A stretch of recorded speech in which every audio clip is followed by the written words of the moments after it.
coming. We're going to have the fans turned off in a second, so you guys will be able to hear us a lot better. They should kick off in a minute or two. Before I get started, just some quick introductions. I'm Gary Mercadante. I recognize a bunch of faces. Thank you, everybody, for coming out. In terms of growing the game, right, this is what it's all about, right? Youth coaches volunteering their time, right, coming out tonight to learn the game, pick up a new drill, right, learn something new, and then take that to the kids this spring.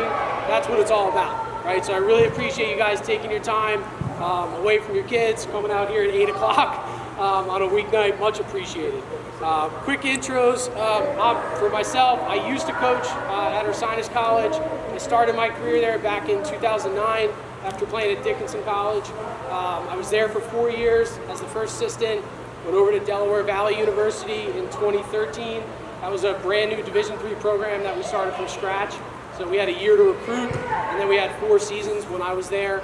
And then I was fortunate enough to come full circle back to Ursinus as the head coach, where I was the past 4 seasons. Recently stepped away from college coaching, but I still run my business, Back to Basics Lacrosse.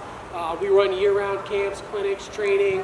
No club teams. We're solely a training program, so we're fully invested in just training kids and teaching the game. So that's what this is all about. I've got my guy here, John, with me tonight. Clearly a Duke fan. Sorry for any Carolina fans out there. But John's in first grade. He'll be playing with Springford this year, so he wanted to come out. A lot of the stuff that we're going to do, he does with me, and he's done at our clinics. So good demo guy for us. And then we've also got 4 of the Springford guys from the high school here tonight.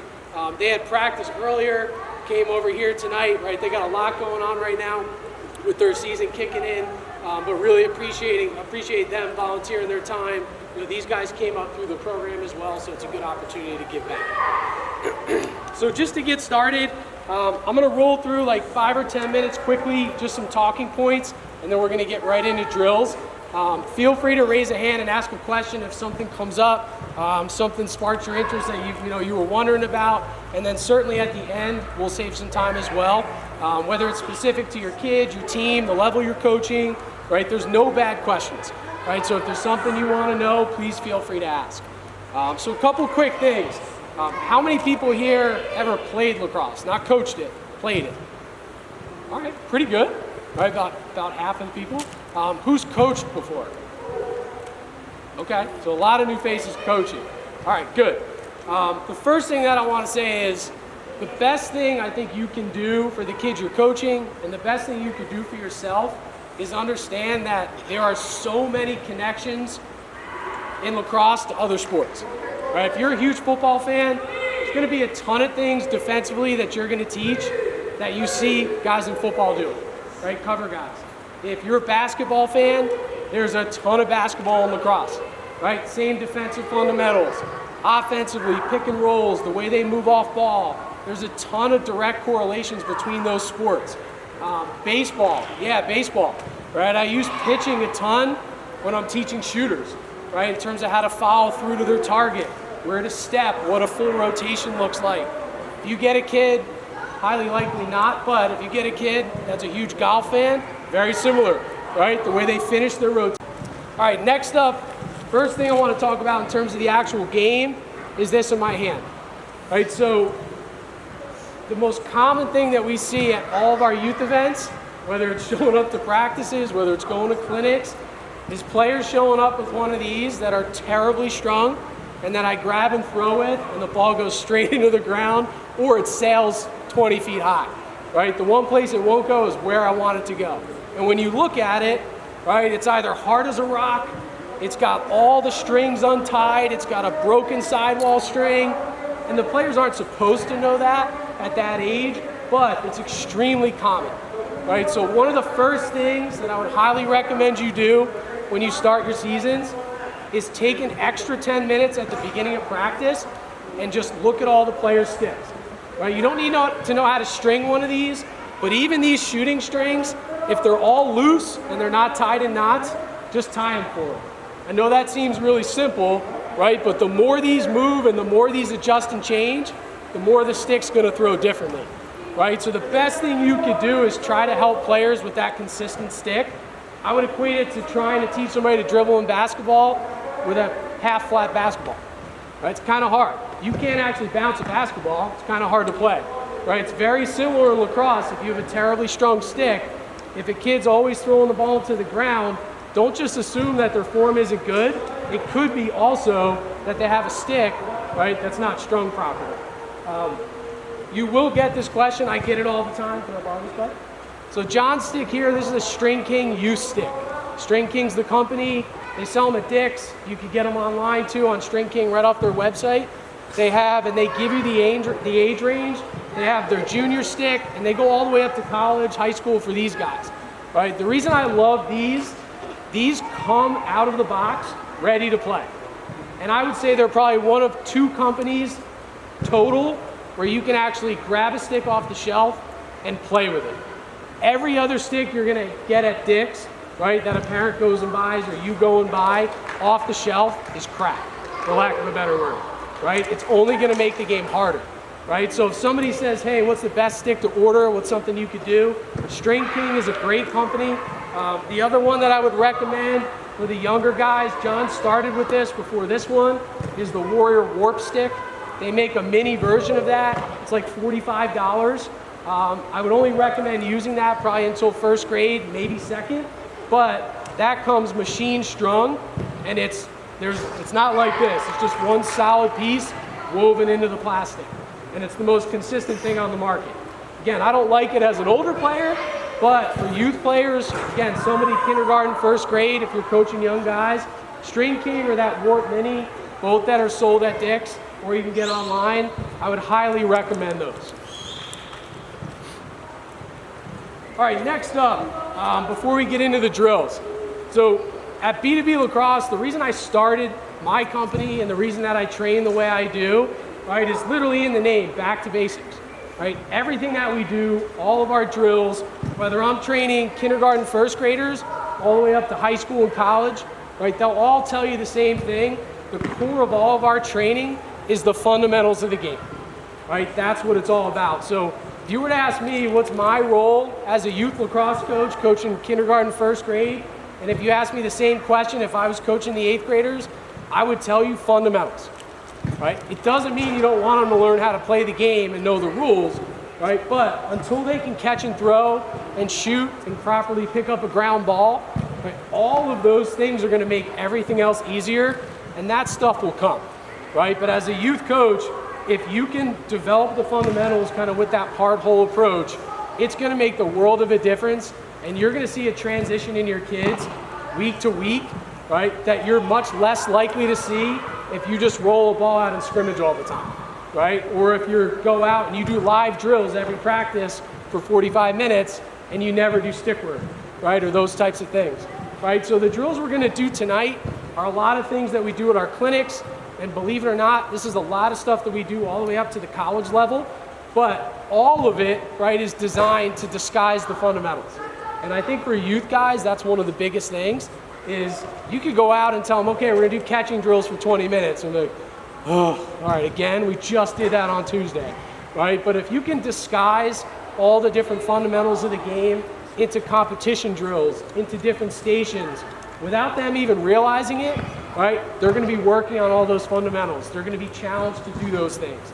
And the more you guys can do that stuff, I think the more it's gonna translate, right, for these little guys. So again, that hard hole approach and kind of disguising the fundamentals, that's a huge part of what we do. And I think it's a really good way for the youth players to really train the game.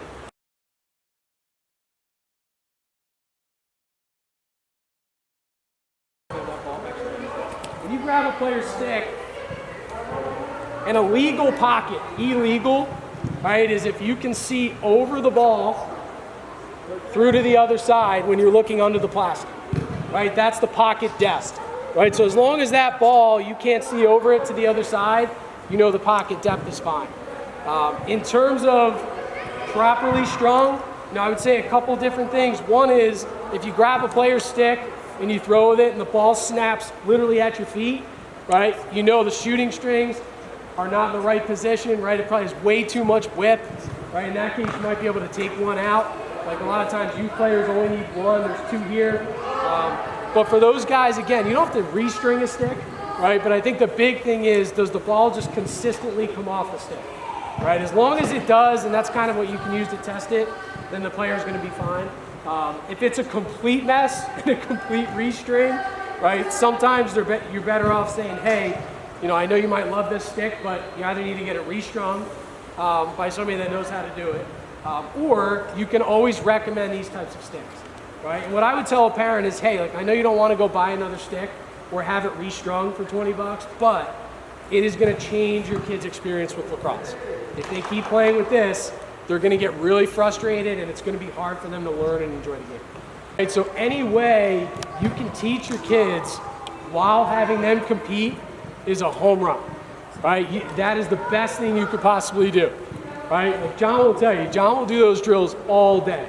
But if he has to stand and catch and throw for 15, 20 minutes straight, how many minutes does it take to get bored? Like 3 or 4, right? It takes to get bored, right? But if you can incorporate that into other stuff, kids don't know the difference, right? They're engaged, they're competing, they're having fun. Oh, and they just learned how to pick up a ground ball without even knowing it, right? So any way you can do that, try to build that into your practices. And the last thing, and this is more of an overall lacrosse thing, but you'll see right now, you may have caught some of it on TV. The PLL just did a huge tournament for sixes. It's kind of a new style of lacrosse. The World Games are going to be that now. The Olympics are going to be sixes. There's a reason for that, right? Short field lacrosse, and it's a great thing to incorporate into your practices. Short field lacrosse is a great way to learn the game and really increase your skills, right? If you go out to your 7th grade practice and you just constantly scrimmage 10 on 10, I know you're probably saying, well, we're playing. Yeah, but the skills aren't getting better, right? It's the same idea with professional soccer, and the reason the best soccer players in the world, they play on the largest field and they train in like an 8x8 square, right? There's a reason for that, right? And that's why their skills are so good. Lacrosse is starting to lean the same way, and I think if you can kind of keep that in mind with your practices, there's very rarely a time in your practices where you should be doing full field drills, right? Other than maybe working on clearing for some of the older kids and riding, right? But beyond that, there's not a ton of full field stuff that you should be doing, right? You can work on every facet of the game in smaller, tighter field drills. That's going to translate much quicker to when you guys actually play games, you know, when you play games. So those are just a couple of my thoughts in terms of how to teach it. Doesn't mean it's right or wrong, but it's a good way, I think, to kind of break down the game into parts and get your players to understand.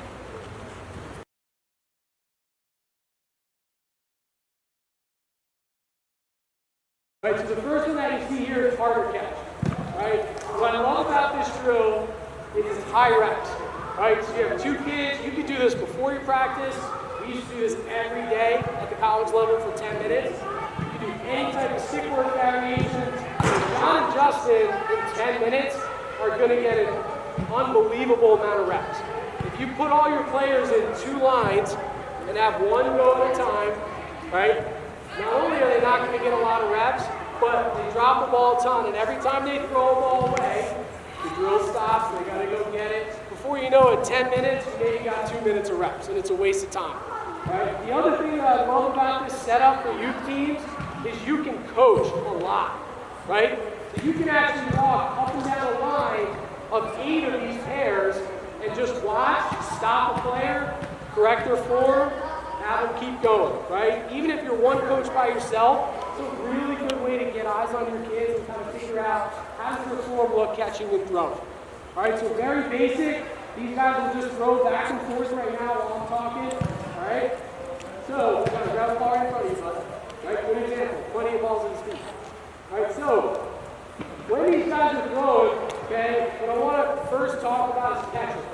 All right, one of the most common mistakes that I see youth coaches teach their kids is when you catch the ball, put your hand up here.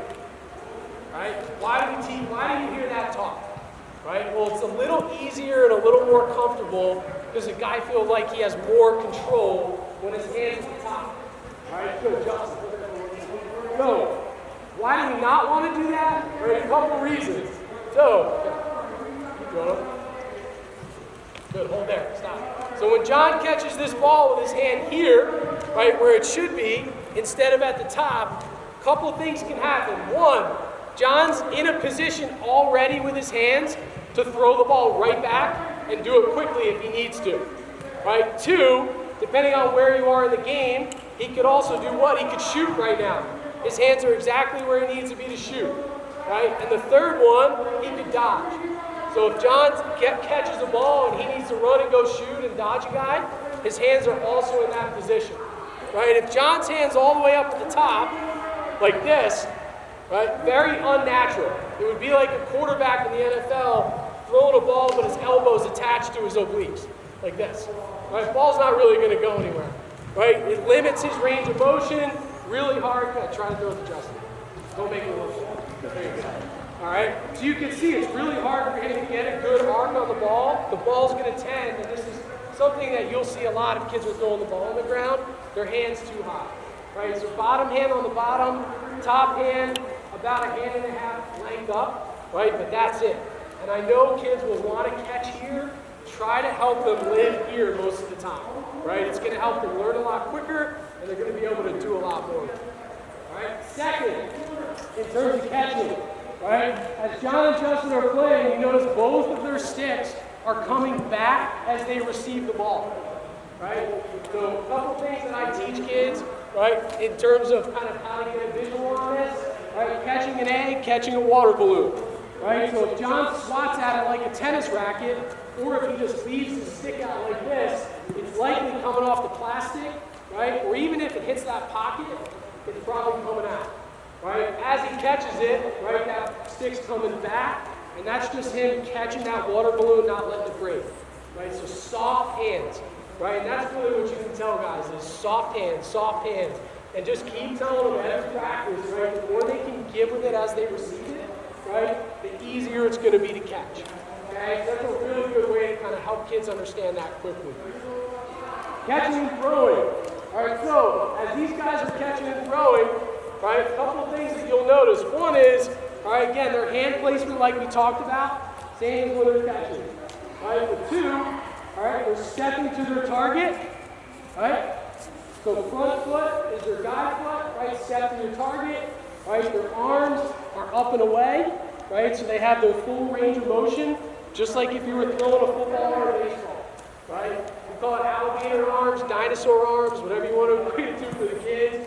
But anything where you see your guys with their elbows in, right, they're really limiting their range of motion, right? So the more you can get guys to extend their hands, and I'll tell you right now, it took him about a year to get used to this, through nonstop like this, because it's easier, right? The stick kind of sits on your shoulder, it just feels more safe when you're throwing, right? And you'll see a lot of your players like this, but with no range of motion, and it's really inconsistent, right? The same exact form that you're seeing with these guys passing is the same thing we're going to do shooting. And that's the other thing that I would tell you is when you're doing these drills, right, it's a good way to make that connection for your players. Passing and shooting, the form is very similar. The only difference is when we're shooting, we're going to follow all the way through, right? So obviously you're shooting a lot harder. It's a full rotation, right? This is about half of that. But the stepping, the following through your target are all the same, right? So as your players are passing, if they're complaining about it, you can say, well, this is how you're going to shoot too, right? If you can do this when we go shoot in 20 minutes, you're going to be really good at that. And what does every youth player want to do for an hour straight? Shoot, right? That's all they want to do, right? If we would let them shoot our clinics for an hour straight, they'd be happy, right? So if you tell them that this is going to help them be better shooters, right? Again, it's just a little way to make that connection for them.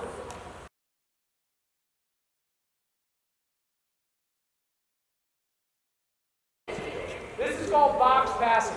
All right, so great way again, high reps. You can do groups of 4 or 5. All right, but this is also going to incorporate a bunch of different mechanics that players are going to have to do on the field. All right, so the first one we just call rollaways. So Justin's going to run out to the cone with his left hand. He's going to push his hands away, roll back, throw to the next guy in line. Next guy goes. Right, so it's pretty basic. The pace is very similar to what you're seeing here. This is not a sprinting drill, right? Unless you have a bad practice and you really need to get after the guys or something, but hopefully not, right? So this is a great warm-up drill for your feet. It's a great high-rep stick work drill. And again, there's a lot of things that we're going to be able to incorporate into this drill in a short amount of time. right? We can flip it and go the other way, come out righty, and roll over to the lefty. All right, you take your time. Good, hold there, Justin.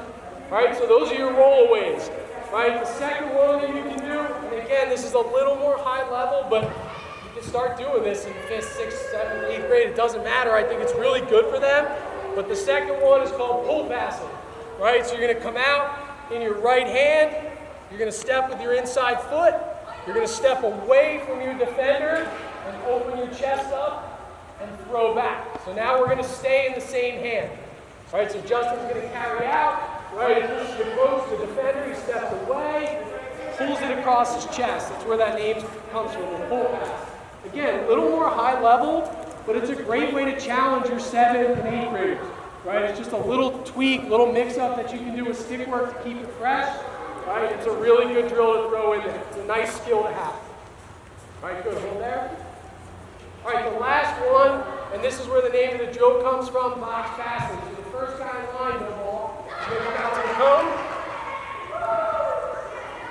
All right, now we're going to be all the same hand, and this is just a pass and replace. All right, the reason I love this drill, when you watch these guys do this drill, their sticks are going to be by their ear the entire time, catching and passing. So at no point, right, should anybody's stick drop to their hip, which is a really common mistake. So Brandon passes, replaces, pass, replace, turn, and you just keep going. Right? Again, high reps, catch the ball at the cone and then throw it. Right? Just try to encourage them to catch it first, so it's not like a 2-yard pass. You can always extend this if you need to. Right? But what you see here is, again, always ready. Right? Good, you guys are good. Again, what I love that drill is, if you watch a youth practice or a youth game, I get on this guy about it all the time, but where are their sticks 90% of the time? Right here. Paul's doing it right now, like this. They're either leaning on it, counting butterflies, right? Or their sticks here. Right, this is really common. That's my biggest pet peeve in coaching, even at the college level. I show guys this on film all the time. But why is your stick down? Right? You can't do anything down here. Right? So it's again just a way within stick work to get your guys used to really living up here. Right? If you're giving players a good target, if you're there, you're ready to catch it. You're also ready to release that ball right back if you need to. Right? So again, preaching good habits, right? But getting a ton of repetitions. You could do partner catch on Tuesday and do box passing on Thursday every week for 10 minutes. I highly recommend you do that the whole season. Right? Just so you know, at the college level, right? Every single practice, we do a dynamic stretch, and we would do 10 to 15 minutes of stick work every single day the entire season. Right? So I hear this all the time, well, you know, it's not as important. You don't do stick work as much as you get to a certain level. How important is stick work, Carl? Very. They all know. Good answers. Not only would be happy, right? But it doesn't matter. High school, college, it's the same for youth. And even more so because these guys don't have the skills yet, right? So catching and throwing is the kind of the core of everything we do in our game. Why would you not build that in for 10 minutes every day? Right, so the more you guys can kind of find a way to build that in, I think the better. And hopefully those 2 drills give you something you can do in your practices, you know, just to kind of get you.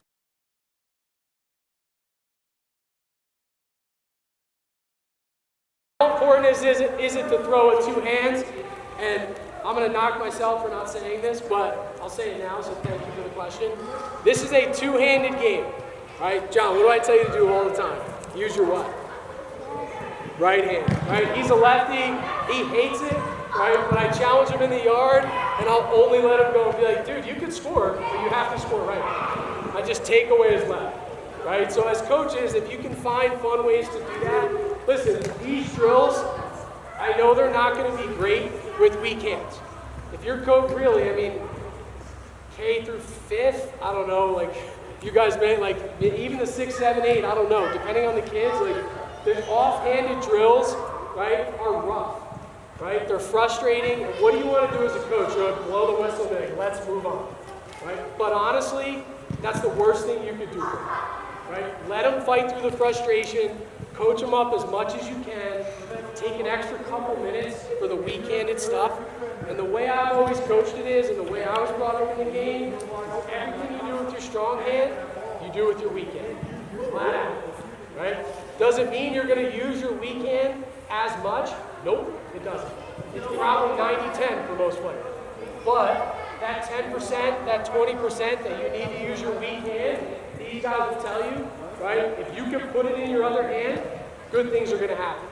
If you can't, you're a liability on the field, right? And coaches struggle to play you, right? So the sooner you guys can encourage that and really get them to do it, and again, I feel like most of the time it's more on the coaches to not get frustrated, right? Because the balls are going everywhere. That's okay, right? Encouraging you can do at the youth level. Why? Because the ball's on the ground 99% of the game, right? Everybody's laughing because everybody knows I love these guys, right? But when you go watch their game, there's a reason for the DBLL guys. There's a 2-pass attempt rule or a catch one rule before you can score, right? That doesn't happen often, right? The ball's on the ground a lot, right? And what do you want to be great at? Ground balls, right? And I'll kind of take that further. These guys know this, but ground balls win games, right? If you have more ground balls, at the end of the day, you have more possession, chances are pretty good you're going to score more, you're going to win the game. Right? There's a reason that you see that statistic in our game at the high school and the college level a ton. Right? So the sooner you can teach this stuff, the better. Right? A couple of tips that I want to talk about, and I'll use John for this demo. Right? But before we get going in our drills, hold on, we'll pick it up here.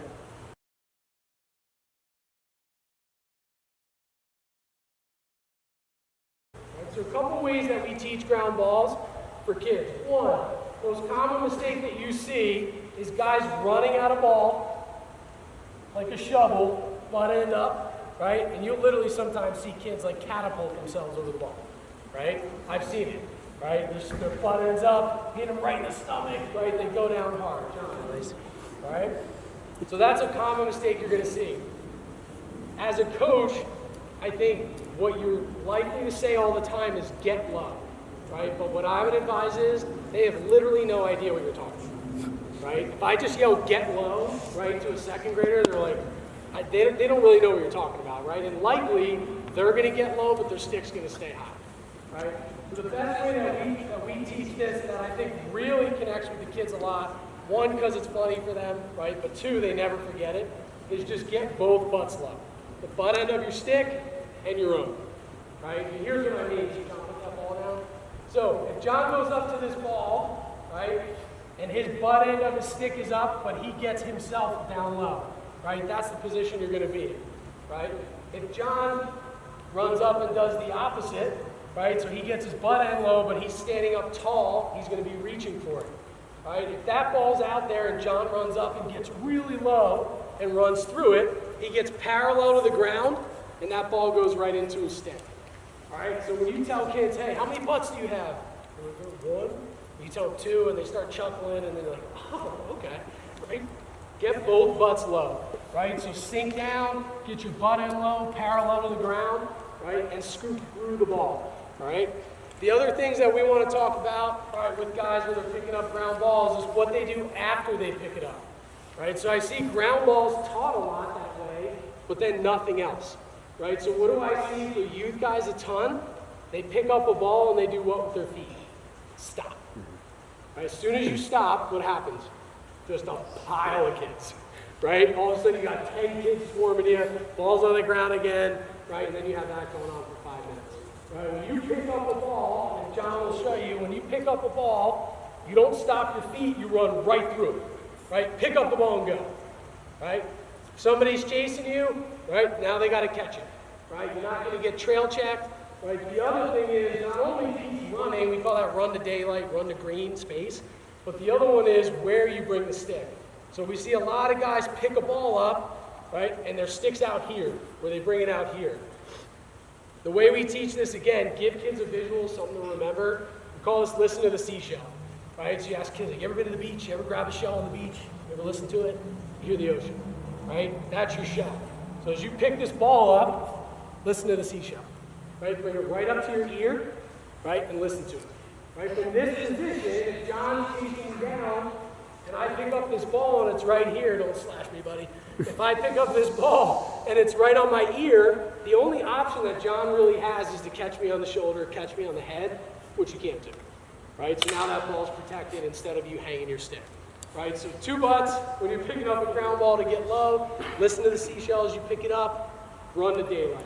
3 pointers that you can hammer home every single ground ball drill.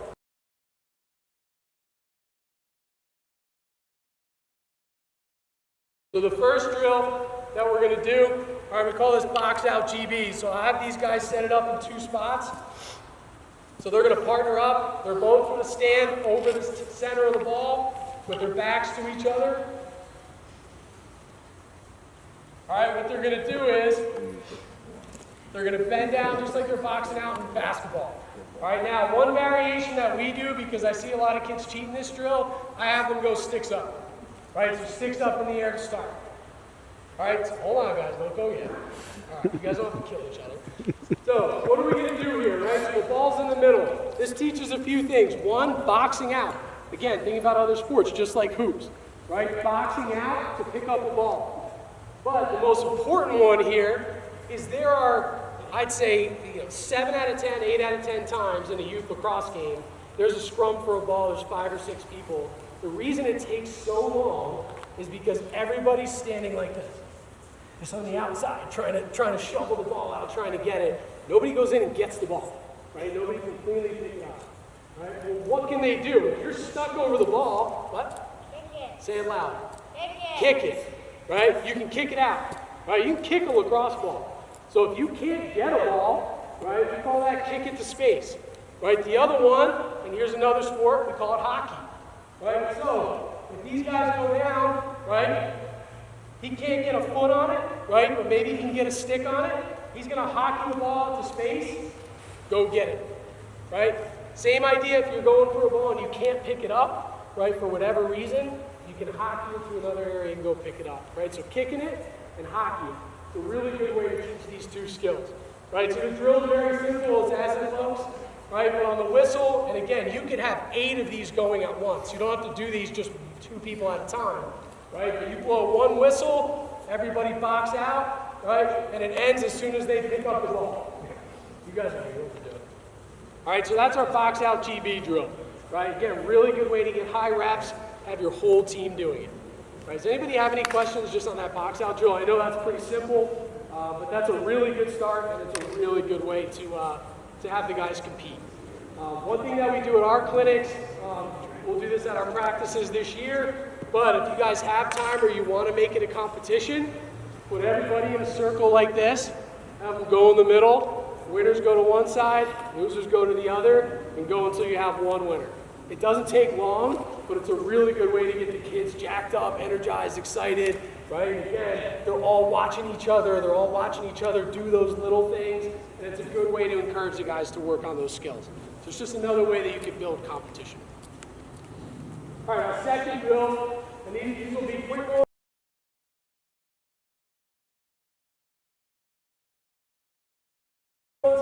Right, but the second one is called traffic ground balls. All right, so you can do this 1 of 2 ways. The way I would encourage you guys to do this, right, if you have 2 cages or if you're doing this at the station, you can do it with or without a goal. All right, so without a goal, and the way it's going to work, all right, coach is going to stand here, all right, with his stick just right over the ball. All right, preferably kind of his stick head, oh, John, watch out. Preferably his stick head kind of over the ball like this. All right, you want a demo? Go ahead, dude. You're going to scoop the ball over there. All right, so on the whistle, right, guy's going to run through, right, you just kind of lightly have your stick there. He's going to run through, go ahead, John. He's going to pick up that ball, keep running, don't stop. Good. Encourage him to run through, run to daylight, and then what you can have him do is to build in a pass. You can have him roll back and throw you the ball, right, as the coach. Right, so now you get a ground ball rep, you get a passing rep in there. And it's high reps. You put it right back down, next guy goes. Right, you're just ripping through them. All right, the second version of this, all right, is the same drill, except if they pick it up, then they get to shoot. All right, so have them get a shot out of it. So pick up that ground. If they don't, right, they're going to go to the back of the line. Right, so give them some incentive to pick it up, and then have them celebrate if they score a goal. Just make it fun. Right, but again, just a little way that you can incorporate multiple different fundamentals into a really simple drill. You can have this go with 3 coaches at the same time. You get a ton of ground ball reps, and you don't need a lot of balls either. You don't need a whole bucket for that. All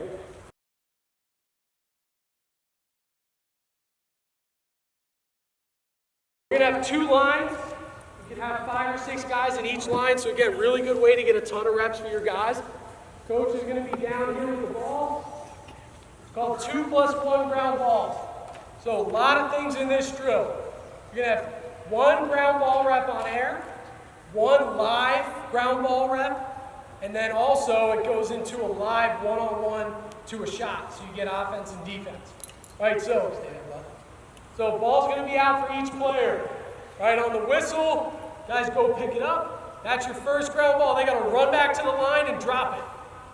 All right, as soon as they come back, you roll out the next ball, and that's a live one-on-one ground ball. Now, the incentive is, good, hold there, bud, before you dust, Justin. All right, so the incentive is the quicker you pick up the first ground ball, the quicker you get to the live ground ball and can play offense. Right, so what you hear guys, coaches saying to players all the time is first time ground balls. Right, what does that mean? It means pick it up the first time. Right, don't take 2, 3 attempts. If you have bad fundamentals, you're probably not a good first time ground ball guy. Right, so the best thing about this drill is all they're thinking about is getting the first one. If they get the first one fast enough, or if that guy misses it, they're going to be to that ball quick, and they're probably going to get a shot and win the drill. Right, so it's a really good way, again, 2 ground ball reps, you get a live one-on-one rep, and this rep, again, is live, so whoever doesn't have it is on defense, John would be on offense, you just play it out to a goal, reps over. Next guy's going. You're just there with a bucket, you're just rolling balls out. Right, so again, high reps, but another one where you're working on a lot of different skills, just in one station right there. Right, you don't even have to talk a ton about it to the kids, but even if you haven't done one-on-one stuff, just let them do it, right? Let them figure it out. Let them play defense, let them go to the goal and play offense and have fun with it. Before you know it, they're already starting to do that stuff pretty well too. Drills that we have, we'll send along, but those are kind of bigger number drills. What I would encourage you guys to do is a lot of this stuff, I think works great in stations. So if you're fortunate enough to have 2 or 3 coaches with a team, a great way to rip through your practice and teach a ton, you don't need goals for everything obviously, is to have 3 stations going and do like 10 minutes apiece. Within 30 minutes, those players got a ton of reps, ton of different fundamentals that you touched on, and it's a great way to kind of balance your practice, but keep the kids moving and keep the kids engaged. So I think the more you can do that stuff, the better.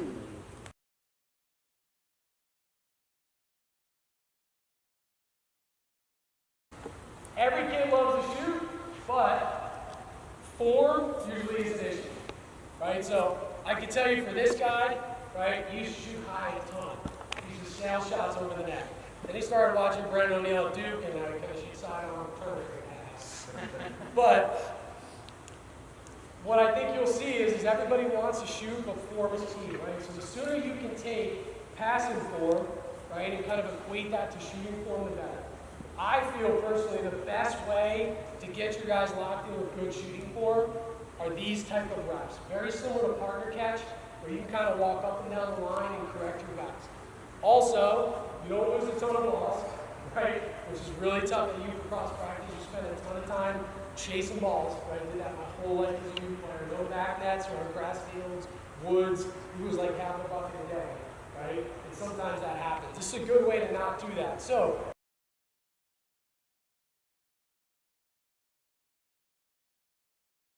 this drill is called angry scoring. What I would recommend is, I have it set a little further away right now, but you can literally do this drill 3 yards from the cage. This is not about accuracy. Let me say this again. This has nothing to do with accuracy. Right? We're not aiming for corners. We're not aiming for spots on the cage. All we're trying to do is hit the goal as hard as we can with good form. Right? That's the catch. So the way the drill works is, all right, you're going to have 4 players, or even 5 if you want, standing at the cones with the ball in their stick. Each player is going to get set to shoot.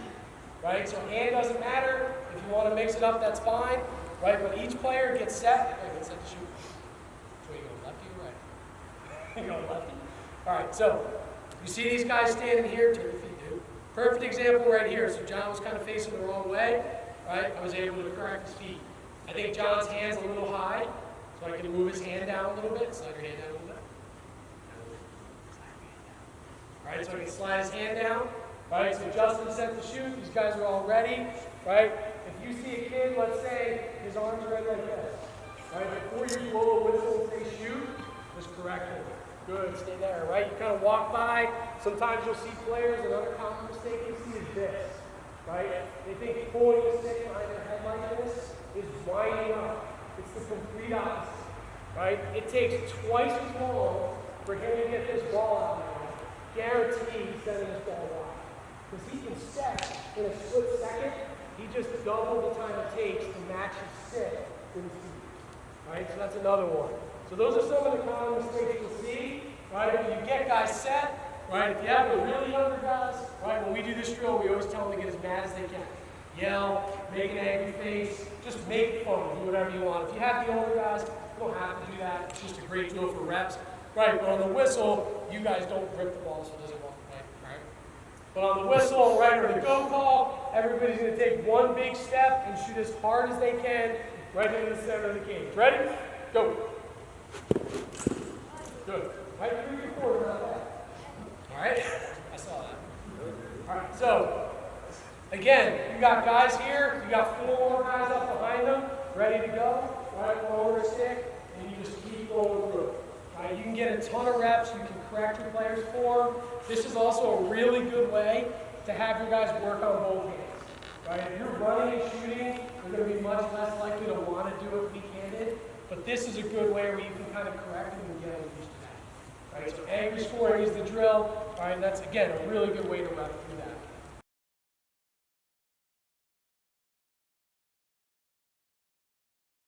Yeah, so 2 things that I would tell them is, 1, again, the more you can equate it to other sports, I think visuals help a lot, right? So if you see guys with their arms in, right, if you see guys not following through, right, you put a lacrosse ball in their hand, you're like, throw this ball 50 yards, but stop here, right? Little things like that, right? Make them do things like that, and all of a sudden they realize, oh, okay, I need to follow through like I'm throwing a football full range of motion. For those things specific with flaring your front elbow, right, or pulling the stick behind your head, right, over rotating, right, all that is players trying to shoot hard. They think that they're winding up, right, and what they do is they watch a ton of, PLL lacrosse, and that game's fast, and they're watching it on TV, and they're like, yeah, but that guy always shoots like this. No, he doesn't, right, he doesn't. If you actually slow it down and you watch him shoot, right, he's pulling back, right, and it looks like he may dip his elbow. But the more you flare that front elbow, like you showed, the more you're going to catapult the ball because you can't rotate. The more you pull back behind your head, the more likely that ball is going to miss wide because you can't rotate. And shooting is all about timing your hands and your feet. That's why I love golf. Right? I love golf. I got him into golf. We watched the players this weekend. Right? But the reason is you watch golfers, right? The way that they shift their weight, right? The way that they time everything in their rotation with the shift of their body. I know they don't take steps, right? But the way that they rotate through and time everything, that's what the best golfers do, right? Lacrosse is the same way.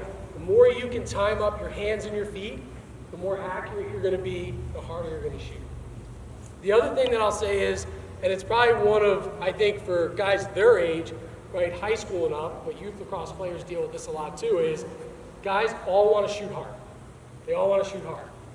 What I always remind them as a coach is, there's a 6x6 cage there, right? I don't care how the ball goes in, it counts. Right? So where do guys want to put the ball? Justin, where do guys want to put the ball? Any chance they can get, where do you want to put the ball as a shooter? As long as you can. If you had a choice. Yeah, you're being nice, but I know you want to put the ball right there. Right? Right in that top corner, right, with an inch to spare. Right? It looks sick. It's like, that's the one I saw Syracuse hit the other night, right? Or Brennan O'Neill too, right? But it doesn't matter, right? Your job is to put the ball on cage, right? And I would teach them that way. You don't need to start teaching them, hey, we're going to aim all top right today, right? That's great, but I guarantee you all their form stinks, right, while they're trying to do that, right? Because what do players do as soon as you tell them that you're going to shoot for a spot?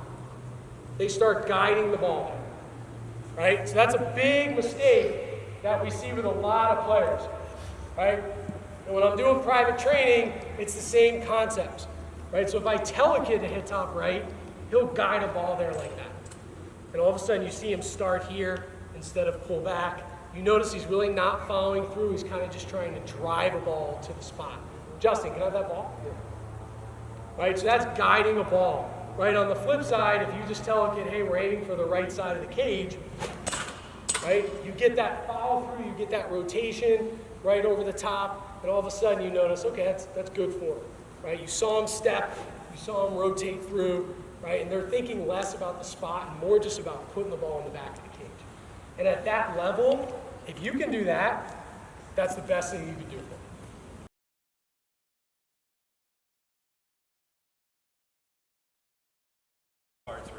Yes, so this drill number one is a really good way to do it, and what I would do is, if you have a kid really struggling with timing, there's a 3-step drill that I'll use as well that's a little similar to this, and you could even do it the same way if you want, right? But it's just a cadence of 3 moves.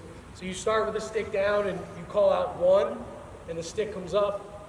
You call out 2 and you have them drop step, right? And then when you say shoot, it just gets them in the routine of bringing that foot forward and following through at the same time. Because what you'll see sometimes in this is a kid will maybe not step with his front foot and you have to correct it a lot, or again, you just notice their timing is way off with their hands and feet, right? That's a really good way to get them to start, come here, drop step, and just follow through right over the top. It counts as a goal. And then on the stat sheet, it just says G. That's it. Right? I mean, that's something just so you know that these guys get reminded of all the time, that college guys get reminded of all the time. It's not about how pretty the goal is, it's just about putting the ball in the back of the net. And when your players score, they're pumped. They could care less where it went, right? Right? The team gets excited, they get excited. You do that 4 or 5 times in a game as a 4th grader, that's a pretty good day, right? And that's, and that's something that'll help them really start to love the game and enjoy it, and that's when they're having a blast.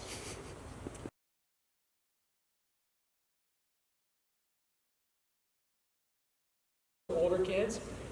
What I'll say is these drills that we're going to go over with these guys right now before I let them go are one-on-one variations.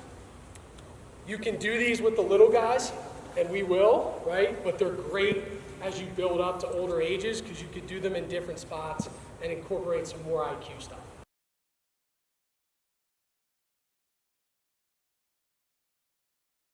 So the first drill is called engage one-on-ones. Okay, you could do this drill anywhere pretty much you want, but the drill's really designed to start either at the goal line or anywhere between there and about 10 yards up, right? So what we're gonna do here is, here, come here, bud. Brandon, you're gonna be hip to hip with him facing that way. So your defenseman's gonna be on the inside, standing right next to him. All right, Justin's right next to him, they're hip to hip, shoulder to shoulder, okay? Whoever's on defense, if they're the older guys and they have poles, stick's gonna be vertical to start. That's just so he can't tomahawk him right off the start, right? He's gonna have to really rely on his feet, right? Short stick, same thing, right? If it's a shorty, right? What we're gonna do is, on the whistle, it's a live rep, right from here, right? So why do we do this? Right, one, players aren't comfortable with contact at a younger age. They either avoid it or they don't know how to play when there's contact, right? So the reason I love this drill is it really gets players understanding on offense how to absorb contact and use that against a player. And then on the flip side, as a defenseman, it's how to give contact here and use that to drive Justin, the offensive player, to a spot that you want him to go, right? So it's a really good way to work the O and the D there. Defensively, okay, as soon as the whistle blows, right, the one place, and this is another great part about this, the one place Brandon doesn't want him to go is top side, right? He doesn't want him to come towards you guys.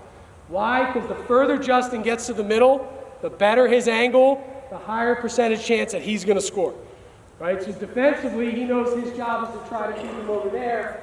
Offensively, Justin knows his job is to mess with him as much as he can, right? So now it encouraged him rolling back, maybe rolling back, right? Throwing a rocker step and coming back over the top, trying to get him to bite on it, right? So there's different moves that you can do here for some of the higher level guys, but again, it's a really good way to do this drill off contact. The nice thing is you can have one there, one here, you rep it, new guys come up, and you're just ripping through live one-on-one reps the whole time. Again, you can do this drill from here. You can set them up lower if you want. You can set them up all the way at the goal line. Okay, so there's different places you can do it, but a really good way to kind of incorporate what they're actually going to see in the game. Personally, for me, and I felt this way as a college coach as well, one-on-ones in the open field with nobody else in the drill is highly unrealistic and does nothing for your players. So if we stand up where Ryan is right now, right, and do a one-on-one drill up there with all this space, odds are in the offensive player's favor because there's no slide, there's no defense in the middle, there's nobody here. All offensive players love one-on-ones because it's the only time they can dodge, put their head down, and not worry about somebody else coming to clean their clock behind them as a slide guy, right? So for me, and just like all of our other drills, the more you can make one-on-ones realistic, right, the more game-like, the better it's going to be for the players. So this is number one. That's a really good one to incorporate to help your players out.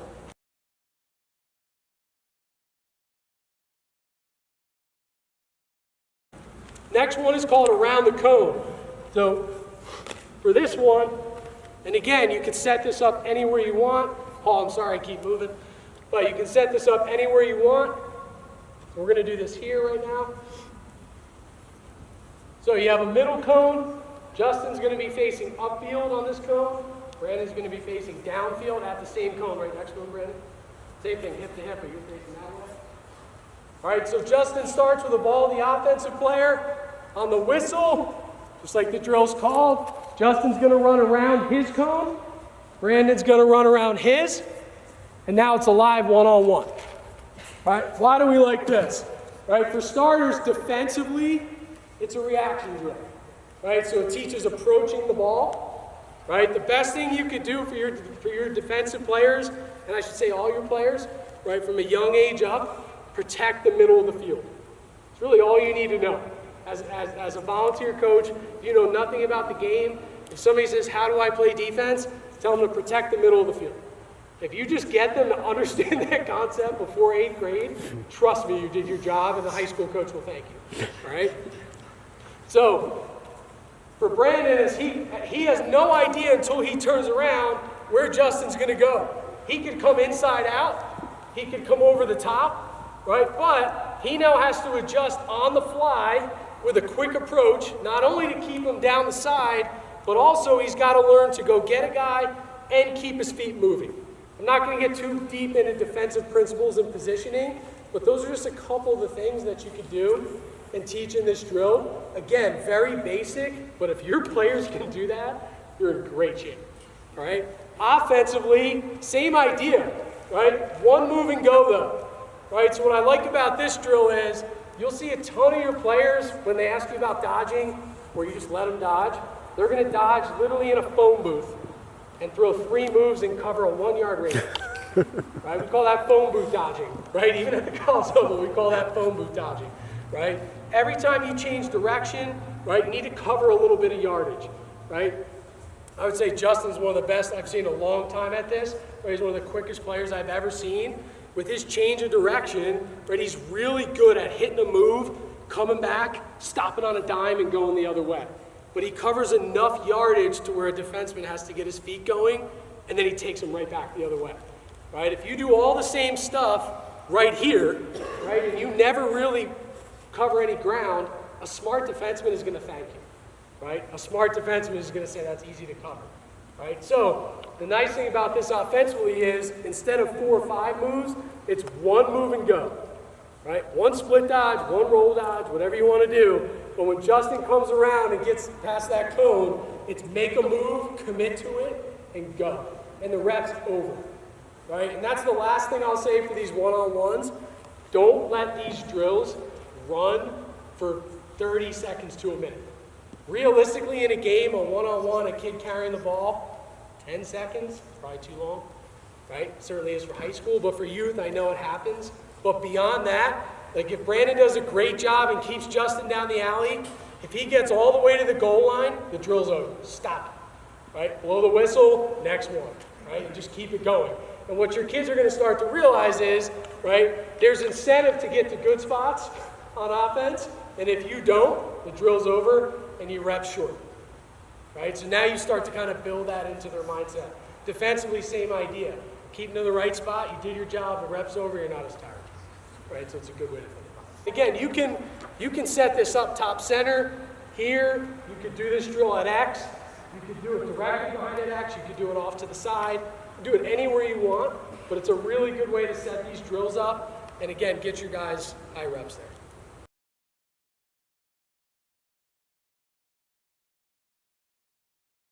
So the last one is called advantage one-on-ones. So, come here, John, grab that ball. This drill is exactly what it sounds like. So the defensive player is going to be half a step, wherever you put them, behind the offensive player. And I would say, having watched this guy for 2 years, most of the time when a guy's going to the goal, somebody's trailing, right? So what happens, they get trail checked. You see it a lot all the way up through youth lacrosse, right? Learning how to play with a trailer, somebody behind you, is a skill, right? Not hanging the stick, learning what to do, how to tuck it, how to get a quick shot off. So you can start them in different places, but again, wherever you start them, John's going to be right here as a lefty going upfield. Justin's going to be right next to him, but about a half a step behind him. And on the whistle, it's a live one-on-one. You ready? You gotta shoot. Ready? Go. Go, go, go. Shoot it, shoot it. Nice, dude. There you go. Good shot. Right, so something as simple as running up and turning the corner like that, that's really hard for that age. He's not very good at that, right? But he just did it, and he didn't think about it, right? Because you put him in a position to do it, and he just goes, right? And that's what I said earlier that I'll come full circle with. The more you can do this stuff with your guys and not overcoach it, but put them in a position where they're going to get out of their comfort zone a little bit and just be having fun and just go and compete, they start doing that stuff and like, oh, okay, I can come up the hash and shoot, right? I saw a guy do that on TV. I can do that, right? As a first grader, there's no doubt players can do that stuff. But if you were to just stand them all there and say run and shoot up the hash, I bet it would be awful. They'd be missing the cage everywhere. They'd overthink it, right? But when you build it into stuff like that, again, guys think less and they just do. I think that's the best thing you can do.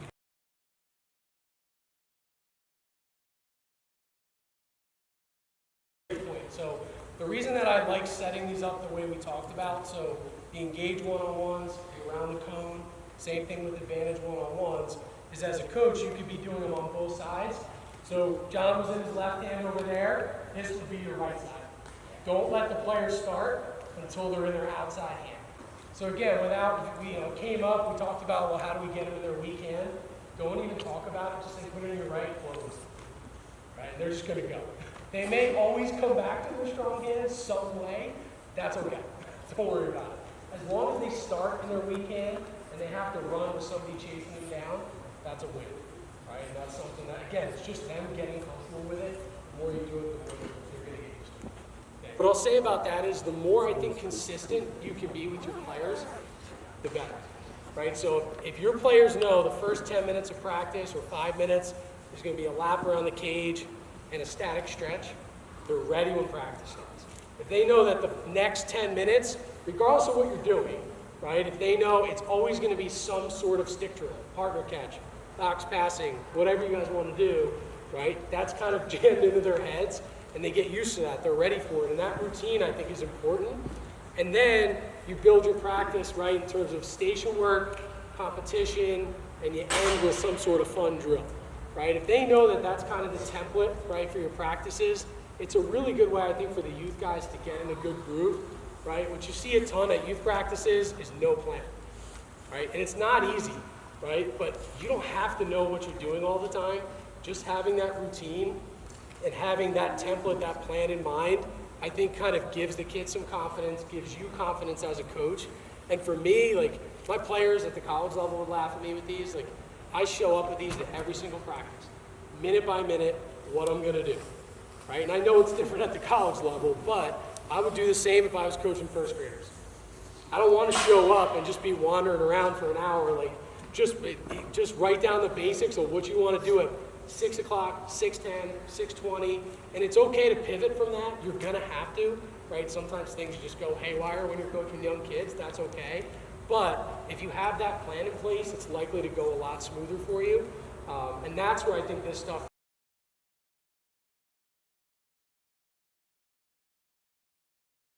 A couple things. All of these drills, I will say, right, these are all great drills to incorporate for both sides. Right? But in terms of actual positioning, so a couple things that I love to do. One drill is called marching, right? So where do defensive players struggle the most? A lot of times it's not necessarily covering a guy, it's getting out to him, right? It's, well, should I be over aggressive? Should I be really passive, right? So teaching guys how to approach, a great warm-up drill you can do with your defensemen, right? You have them start here, you have them break down with their stick, right? Their stick comes up, and you're gonna have them just march, right, at a walking pace, right, to a cone and break down, right? You're gonna have them go from 5 reps like that to then working on 2 drop steps off and freezing, just getting used to shifting their weight back. And then the third round of 5 reps, you're gonna have them go from that to backing up to drop stepping and crossover weight.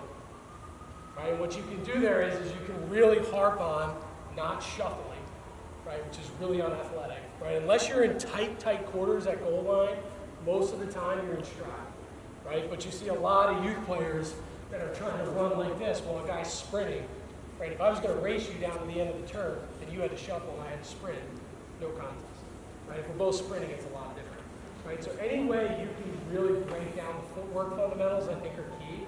And then in terms of checks, I would teach players less is more, right? What you see guys defensively, if you're coaching guys that are old enough to have pulls, right, all they want to do, just like shooters want to hit top corner, all they want to do is take the ball away, right? What happens every time you throw a check? You freeze your feet, right? Most of them go heavy on their heels, slows them down. So check, freeze, slower, your beat. Right? You're much better off being really patient with your stick, doing the work with your feet, and setting up your checks. So any way you can tie that in the drills, right, and just kind of harp on that, I think will help them a lot. In terms of actual checks, right, I'm a huge fan of poke checks and just simple wrap checks. Right? I mean, there's no reason as a 7th, 8th grader you need to do much more. Right? I know it looks cool, right? If you have a really good 8th grader, maybe you could expand that a little bit, but right, for most guys, including short sticks, if you're coaching younger kids, just getting them to understand how to sit down as an athlete and sit with their arms out in front of them, right, and actually, cross-check, I shouldn't say cross-check, jam a guy, right, and stay on the hips is hard enough. So if you can get them to do that, and then for the older guys, tying in 2 or 3 checks, it's really all you need to do.